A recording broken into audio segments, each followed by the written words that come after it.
Porto e Negócios. Apoio Maritime Law Academy. Abtra e Eldorado Brasil. Apoio institucional Concais. Realização Santa Cecília TV.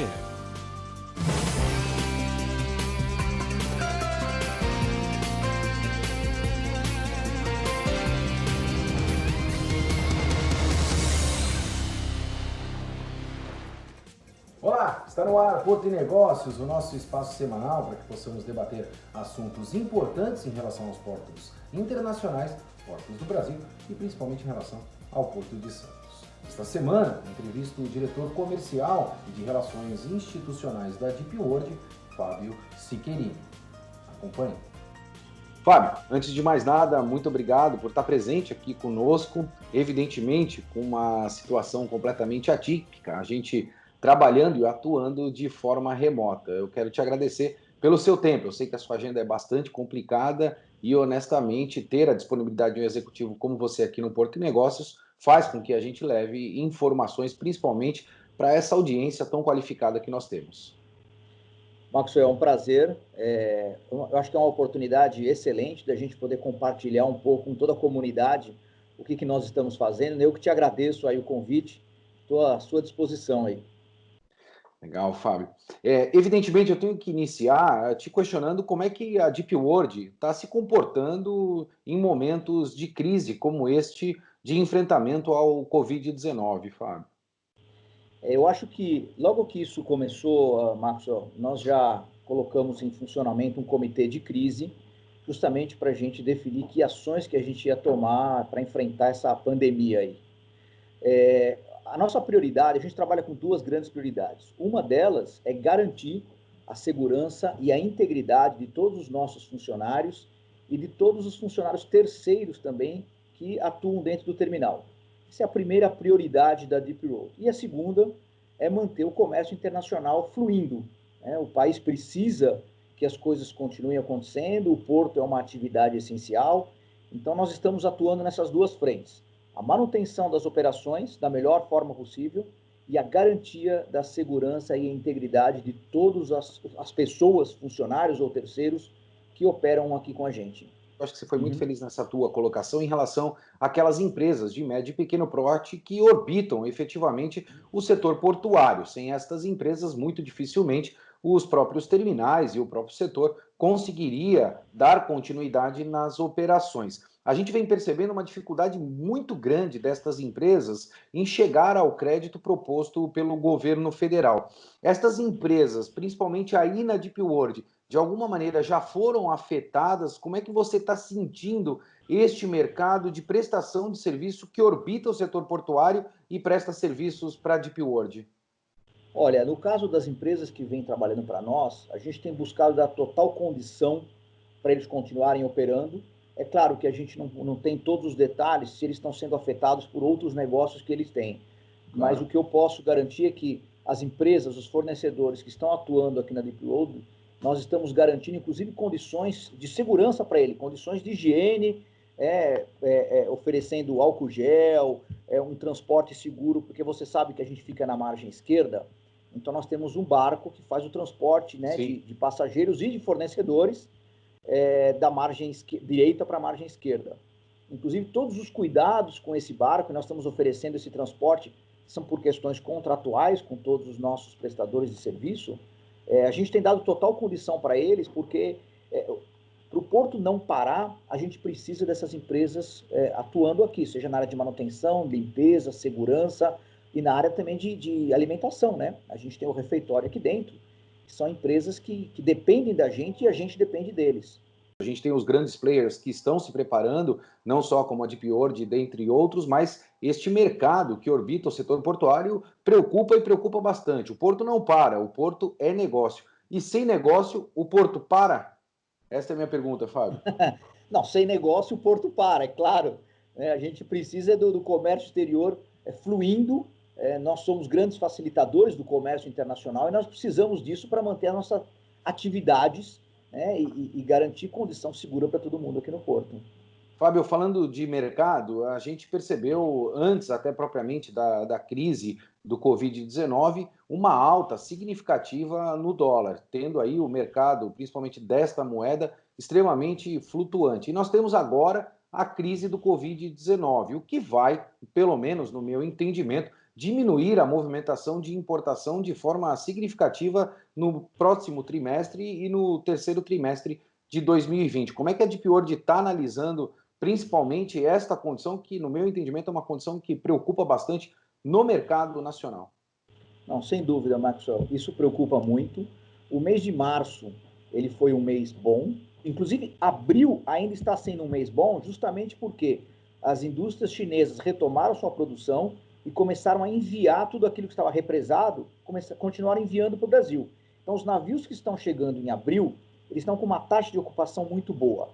O que está acontecendo agora, o que a gente observa, é que tem muita indústria nacional, e eu posso citar as montadoras, por exemplo, que estão com férias coletivas, então não estão consumindo esse inventário que está chegando no porto hoje. O que vai acontecer, o que a gente espera é que eles comecem a cancelar bookings da Ásia para cá, então as cargas que devem chegar em maio e junho devem diminuir a quantidade de containers. E um outro ponto importante é a gente observar quando que a indústria brasileira começa a retomar sua produção e começa a consumir esse inventário que está hoje no porto. Então, eu acho que a gente deve ter a expectativa de maio e junho uma redução no volume de importação, grandes volumes armazenados, seja no porto ou fora do porto, porque não estão sendo consumidos, e, por outro lado, uma forte exportação para as indústrias que estão produzindo, como, por exemplo, é o segmento de celulose. Fábio, quando você fala que esses produtos chegaram no terminal, eles vão ficar aí entrepostados de alguma maneira. Existe um prazo previsto legal para que sejam nacionalizados este produto, até para que a gente faça um exercício de futurologia, para saber quando é que o mercado começa a retomar, ou se existe até propriamente o risco de perdimento dessas cargas? Tem um prazo legal, eu não sei te especificar agora o prazo, mas tem um prazo legal sim, a partir do qual ela entra em perdimento. Eu não sei como que a Receita Federal vai tratar essa questão, eu acho que é um momento atípico, não sei se vai ter flexibilização ou não, mas isso é um ponto de atenção, porque se a indústria ficar muito tempo sem consumir, essas mercadorias vão ficando aqui no porto. E aí tem o problema do perdimento e tem o problema também de você ocupar a área do terminal e dificultando a recepção de novos navios, né? Isso é um ponto de atenção que eu tenho certeza que está todo mundo preocupado com isso. E nós também. Indiscutível. Colocando isso numa linha do tempo, Fábio, eu sei que a gente está fazendo muito exercício de futurologia, mas sem perspectiva, as pessoas não conseguem, evidentemente, dar continuidade nas suas atividades, né? O ser humano precisa de perspectiva para dar continuidade. Ouvir um executivo como você é bastante importante para o nosso setor. Colocando isso numa linha de tempo, quando é que você acredita na retomada das operações, principalmente no mercado interno, para consumir efetivamente esses produtos que hoje estão armazenados aí nos terminais espalhados pelo Brasil, Fábio? Olha, eu realmente tenho a expectativa que o segundo semestre a gente comece com uma retomada da economia. Até porque se essa situação perdurar por muito tempo, eu acho que a consequência disso pode ser extremamente drástica para o país e para a economia global, não só do Brasil, mas economia global. Então, a expectativa é que a gente passe aí por uma queda de volume em maio, junho, mas eu acho que o segundo semestre já inicia uma retomada. É importante que inicie essa retomada da maneira mais segura e controlada possível, mas que a gente comece a movimentar a economia. Sem sombra de dúvida. Eu vou ter que chamar o nosso primeiro intervalo e vou deixar um questionamento para o Fábio. Eu quero tocar no tema relacionado a orçamento e principalmente investimentos. Como é que a Deep World vai olhar para o mercado e principalmente para todo o cenário que nós temos em 2020 e quais são as perspectivas para 2021. Porto Negócios vai para um breve intervalo e a gente volta já já.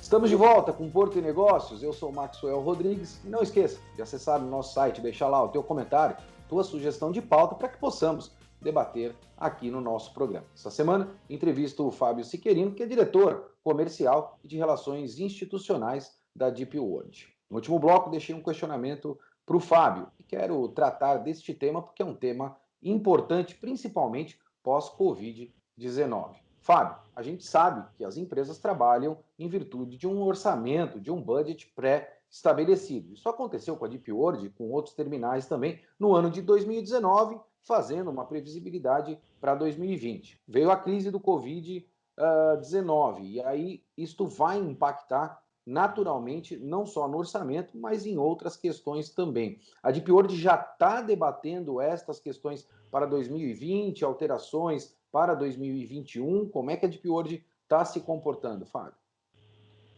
Bom, Maxwell, é claro que isso vai impactar o nosso budget, tanto na parte de custos, né? Porque com toda essa pandemia nós estamos tomando uma série de medidas adicionais de segurança para os nossos funcionários, e isso implica em custos adicionais. Por outro lado, também vai impactar de maneira negativa a receita. Ninguém imagina que vai sair ileso desse processo. Então, todos os investimentos nós estamos tentando postergar o máximo possível.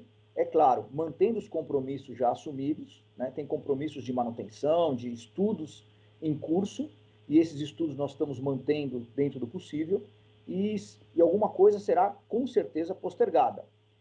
Nós não estamos pensando em postergar nem nada para 2021, a ideia é realizar tudo em 2020, mas é claro, depende da extensão e da profundidade dessa crise. Claro, depende da extensão e da profundidade da crise que nós vamos ter. Fábio, eu quero me ater à liberdade, principalmente que eu tenho com você. Já quero deixar meu agradecimento aqui para todo o pessoal da Deep World, capitaneado pelo Gabriel, dando acesso principalmente ao Porto e Negócios para executivos como o Fábio. E debater um tema que me preocupa e preocupa bastante. Mais recentemente, a Santos Port Authority lançou uma logomarca de relação Porto e Cidade. E em uma das conferências que eu estava presente, o próprio presidente fez uma declaração na qual principalmente os terminais de containers vão sofrer de forma vertiginosa. Até propriamente foi pontuado que os terminais de containers devem se reinventar. Sem o container, no meu entendimento, a cidade fica exclusivamente com o ônus da operação portuária, haja vista que com commodities o porto é um porto exclusivamente de passagem. Vocês estão olhando este cenário também? Vocês estão preocupados com isso? E de que forma a Deep World vai se reinventar se isso é uma agenda que foi pontuada até propriamente pelo presidente da Santos Port Authority? Marcos, eu acho que é importante a gente dar um panorama geral, né, do que vem acontecendo no país ao longo dos anos. A gente observa uma desindustrialização do país. A gente olha a pauta de exportação brasileira, ela é muito focada em commodities, né, produtos de baixo valor agregado, grande volume. E a gente perde um pouco com a produção e exportação de produtos semi-manufaturados e manufaturados, que basicamente é o que vai em container, né? São produtos de alto valor agregado, e a gente acaba dependendo muito da importação para alimentar a nossa indústria local, o que é ruim para o país. Isso é uma pauta que vem sendo muito discutida por Abimac, por todo mundo. O que vem acontecendo? A gente observa que existe, eu acho que a gente precisa melhorar um pouco a questão da segurança jurídica e regulatória dentro do porto. Isso é um assunto que vem sendo debatido há muito tempo, e nós, como um terminal privado, com investimento privado, a gente precisa ter um ambiente estável. O que a gente tem observado nos últimos anos é que a rentabilidade do negócio de container, ela vem caindo brutalmente. Brutalmente. Por questões de negócio. Isso é mercado e a gente tem que se adaptar aos riscos do mercado. Mas o que compromete também é que muitas vezes interferências acontecem, como é o caso das avaliações que estão sendo feitas pelo o que o mercado chama de THC2, mas na verdade é o SSE, que é a taxa de segregação entrega. Quando você prepara um business plan e você dimensiona todos os seus custos, os seus investimentos, uma remuneração do capital investido, você precisa de um ambiente estável. Não importa se é ruim ou é bom, mas ele tem que ser estável para você se planejar. Quando a gente observa flutuações nesse planejamento, alterações, que você não tem controle nenhum, como escaneamento, por exemplo, SSE, tudo isso destrói o business plan de uma companhia. Então, o setor de container vem sofrendo nos últimos anos muito. O que a Deep World fez, Maxwell? Nós iniciamos um processo de diversificação de cargas. Então, parte da área que estava destinada à ampliação da capacidade de containers, nós destinamos à operação de celulose em breakbulk. Então, foi um investimento de perto de 700 milhões de reais. Nós já estamos com todas as instalações preparadas, prontas e operacionais, com uma movimentação de pode chegar até 3,6 milhões de toneladas ano de celulose em breakbulk. Agora, esse processo para por aí?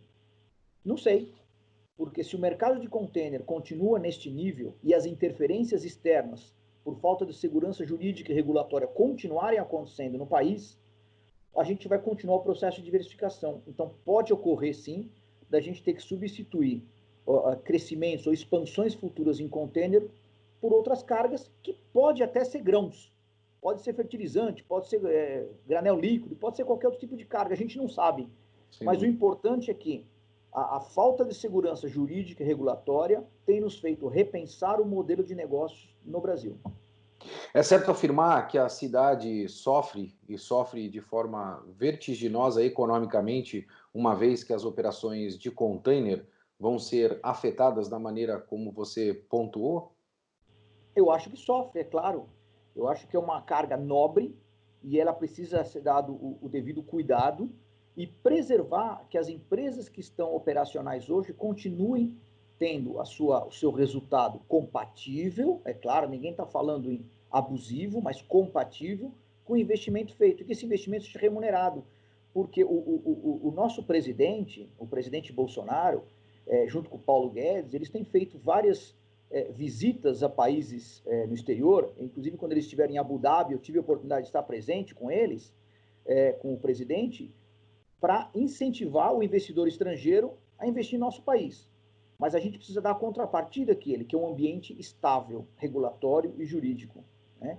E isso que a gente precisa. Então, a Deep Road, por exemplo, ela olha com bons olhos o Brasil, mas ela tem feito investimentos em vários outros países e não no Brasil. Por quê? Porque tem essa questão, essa dúvida. Então, nós estamos cautelosos, estamos identificando oportunidades, mas, ao mesmo tempo, nós estamos pedindo ao governo que crie um ambiente estável para que a gente possa continuar investindo no país. E o crescimento da cidade de Santos depende disso. Nós não podemos perder o protagonismo de ser o maior porto da América Latina. Isso é fundamental para a nossa cidade, para o nosso estado. Eu entrevistei na semana retrasada o presidente da EPL, Empresa de Planejamento e Logística, e ele fez algumas ponderações em relação às questões de competitividade. Isso eu quero abordar no próximo bloco com o Fábio, porque isso é extremamente relevante e importante, principalmente para que a gente continue com a bandeira de maior porto da América Latina. Porto e Negócios vai para um breve intervalo e a gente volta já já.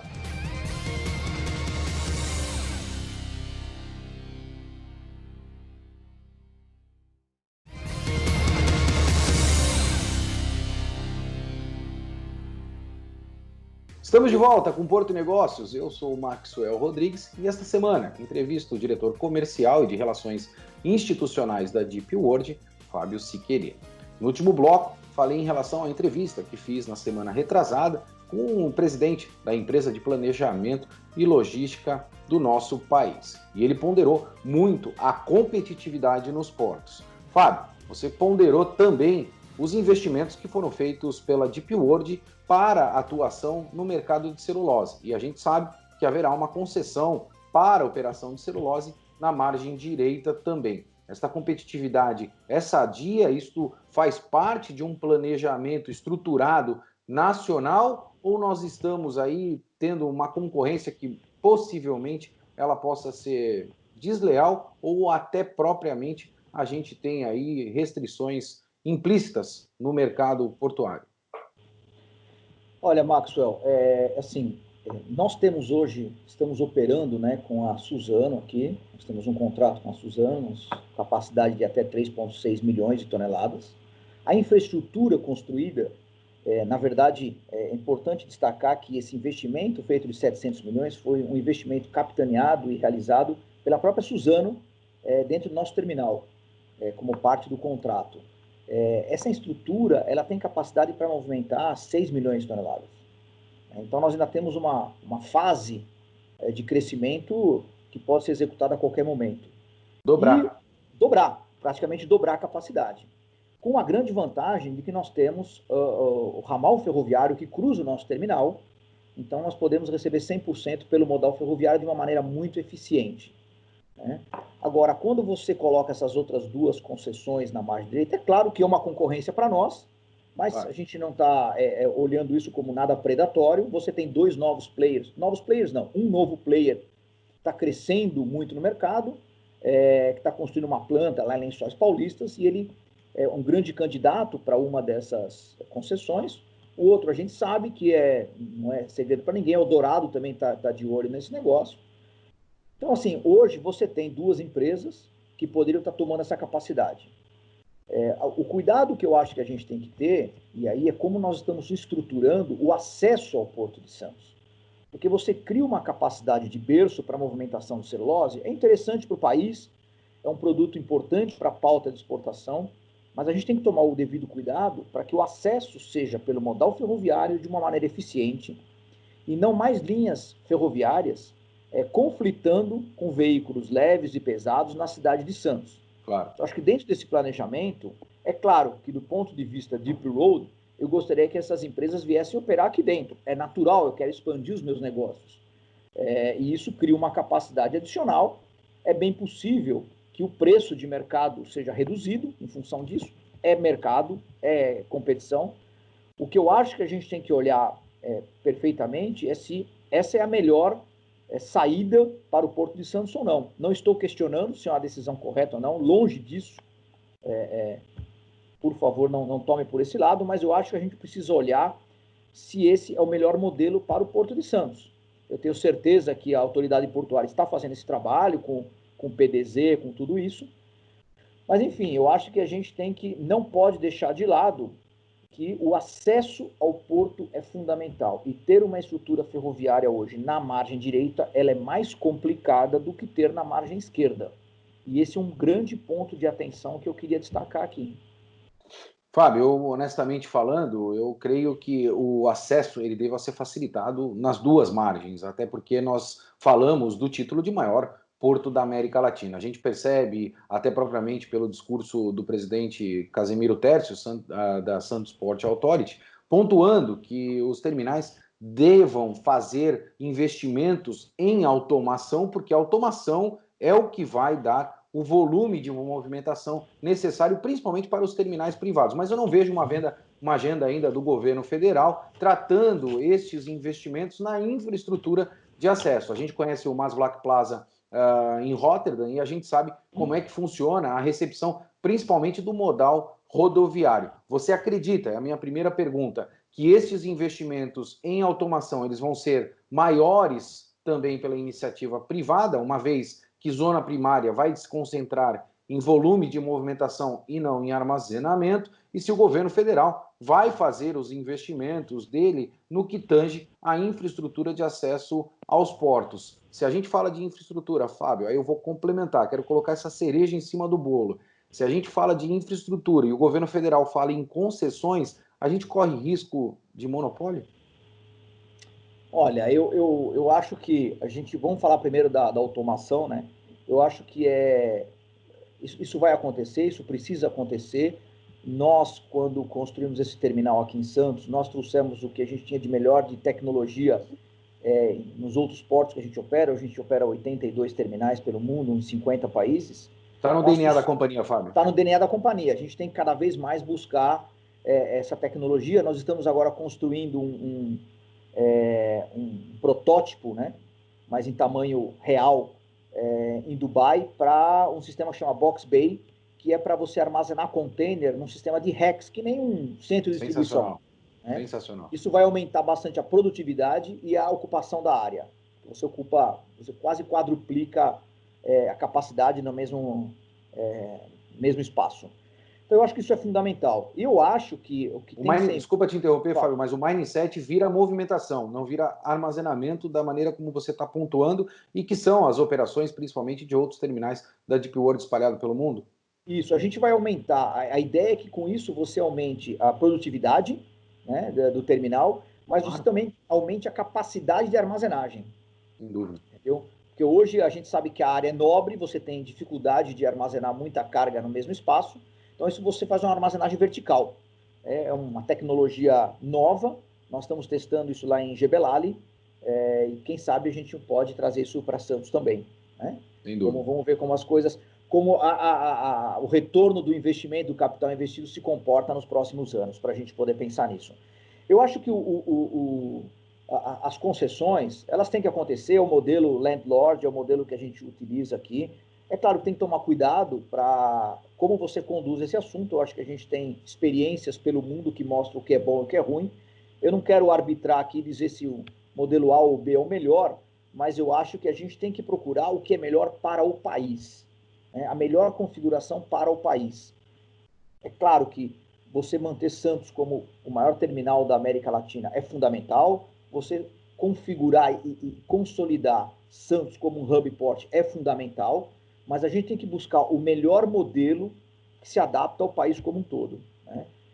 E eu acho que a gente não pode deixar de incentivar um investimento estrangeiro no país, um investimento da iniciativa privada e dar as condições necessárias para que esse investimento continue. A gente sabe que o TCU está muito preocupado com isso.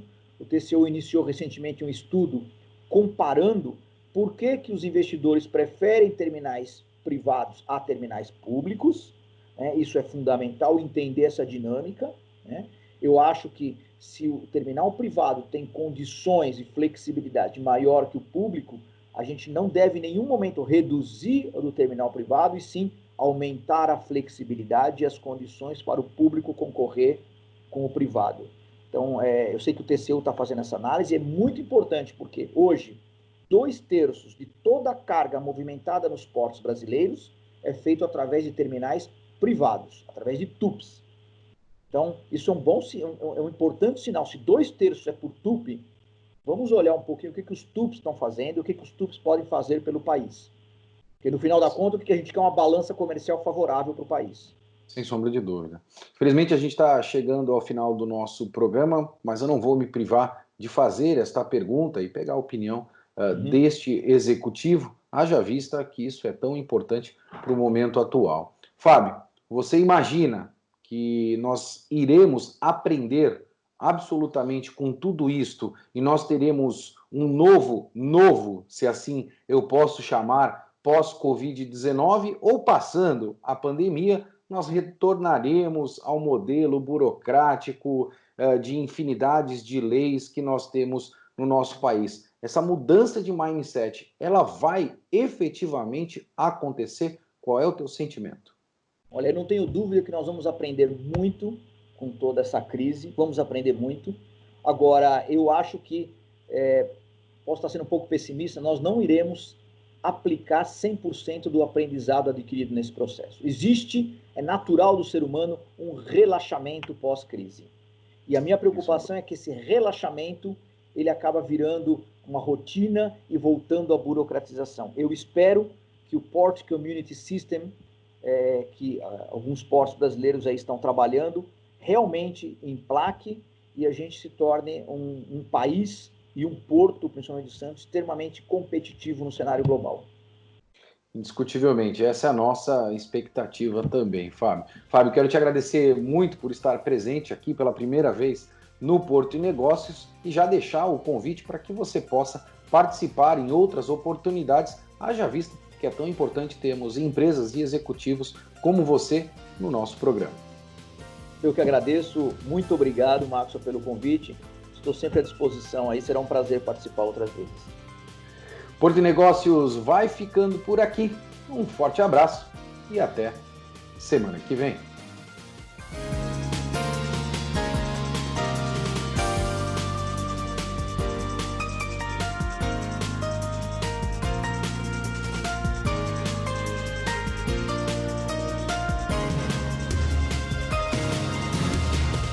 Porto e Negócios. Apoio Maritime Law Academy. Abtra e Eldorado Brasil. Apoio institucional Concais. Realização Santa Cecília TV.